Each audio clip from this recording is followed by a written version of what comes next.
Vamos analisar o seguinte exemplo. No boletim informativo de um medicamento pediátrico é dito que o modo de usar este medicamento são 2 gotas por cada quilograma de peso. Ora bem, uma vez que a dose deste medicamento, ou seja, o número de gotas, é que depende do peso da criança, vamos designar por x a variável independente peso e por y a variável dependente número de gotas. Temos então que, se tivermos 1 kg, o número de gotas correspondente será 2. 2 kg, 4 gotas. 3 kg, 6 gotas. 4 kg, 8 gotas. 5 kg, 10 gotas. E assim sucessivamente.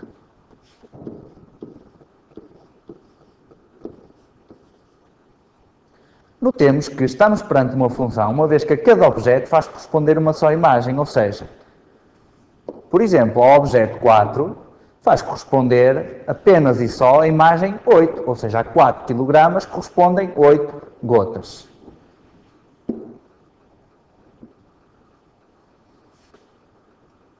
Vamos agora, a partir desta tabela, construir o gráfico desta função. No entanto, convém então relembrar que, para marcarmos pontos num referencial cartesiano, temos de ter em atenção que a cada ponto corresponde um par ordenado x, y, em que ao valor de x corresponde o valor da abscissa, uma vez que este eixo horizontal, eixo de x, também pode ser designado por eixo das abscissas. E o eixo vertical, o eixo dos y, pode ser designado por eixo das ordenadas. Assim, a cada par ordenado x, y, teremos na primeira posição o valor da abscissa e na segunda posição o valor da ordenada. Por exemplo,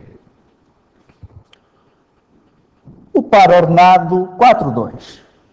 Teremos que procurar o número 4 no eixo do x, aqui está ele, e depois o número 2 no eixo dos y, aqui está ele, portanto, 4, 2, o ponto de coordenadas 4, 2 situa-se nesta posição. Mais um exemplo.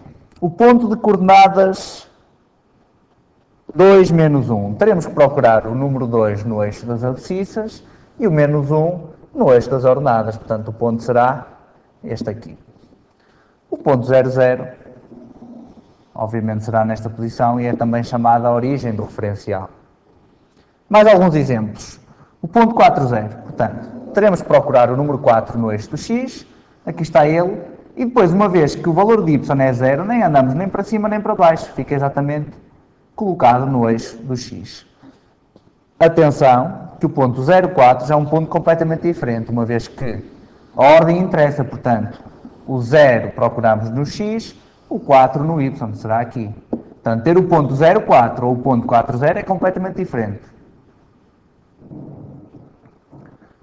Vamos então construir o nosso gráfico. Relembremos que os pontos desta tabela serão os pontos que iremos representar no nosso referencial. O valor de x e o valor de y formam automaticamente um par ordenado. Para o valor de x igual a 3, o valor de y é 6, portanto, temos o ponto 3, 6. Para o valor de x igual a 4 e y igual a 8, teremos o ponto 4, 8 e assim sucessivamente. Vamos então marcar estes pontos no nosso referencial e ver qual é o aspecto gráfico desta função. Portanto, o ponto 1, 2. O ponto 2, 4. O ponto 3, 6. O ponto 4, 8. O ponto 5, 10, o ponto 6, 12, o ponto 7, 14 e assim sucessivamente. Notemos que estes pontos ficam alinhados sobre uma reta e, para além disso, esta reta passa na origem do referencial, ou seja, no ponto 0, 0.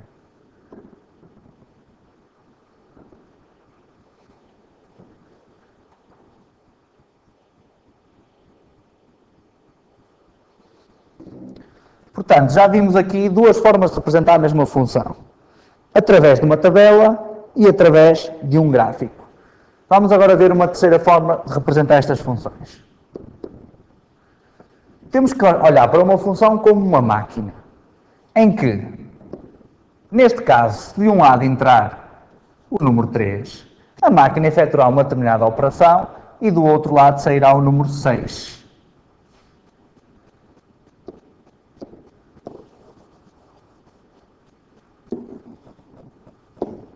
Mais alguns exemplos, já sabemos que se entrar o número 1, a máquina debita o número 2, se entrar o número 2, sai o número 4, se entrar o número 3, sai o número 6, se entrar o número 4, sai o número 8, se entrar o número 5, sai o número 10, e assim sucessivamente. No fundo, será aquela primeira tabela que analisamos. Assim, se de um lado entra um determinado número, um determinado objeto X, do outro lado sairá uma determinada imagem Y. No entanto, podemos facilmente visualizar que daqui para aqui o que acontece é multiplicar por 2, ou seja, fazer o dobro do número que entra. Assim, esta imagem Y pode ser calculada efetuando 2 vezes x, ou simplesmente 2x. Assim, a operação que esta máquina faz no seu interior é calcular o dobro do objeto. Portanto, esta função, se designarmos por f, pode ser representada por fx igual a 2x.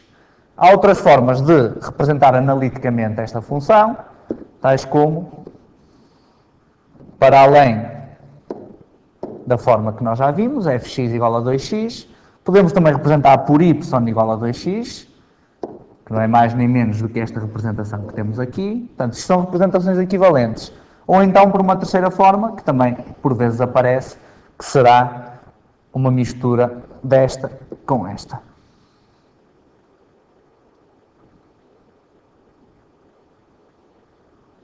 Assim, podemos então concluir que esta função pode ser representada analiticamente através da expressão fx igual a 2x. Reparem que esta expressão analítica permite que, se eu quiser, por exemplo, calcular a imagem do objeto 10, a única coisa que terei que fazer é f de 10.